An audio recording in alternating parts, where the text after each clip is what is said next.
ভোটের মুখে কোচবিহার জেলায় বিজেপিতে বড় ভাঙন ধরালো তৃণমূল কংগ্রেস। দিনহাটা 2 নম্বর ব্লকের বুড়িরহাটে কোচবিহার লোকসভা আসনে তৃণমূল কংগ্রেস প্রার্থী জগদীশ বসুনিয়ার হাত ধরে বিজেপি থেকে তৃণমূলে যোগদান করল বিজেপি যুব মোর্চার 50 কর্মী সমর্থক।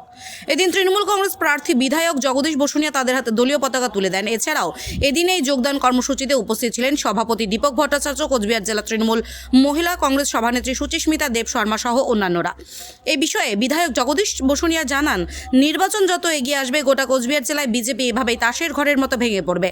যদিও তৃণমূলের এই যোগদানকে পাত্তা দিতে নারাজ বিজেপি।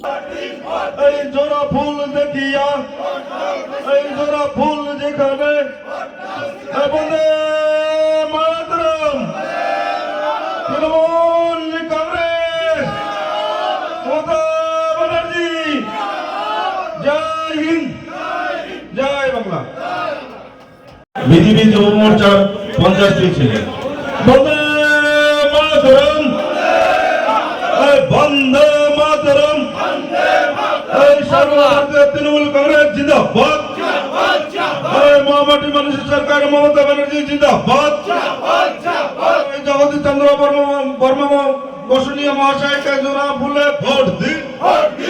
এই আসন্ন লোকসভা নির্বাচনে ভোট দিবেন কিসে? এই আসন্ন লোকসভা নির্বাচনে ভোট দিবেন কিসে?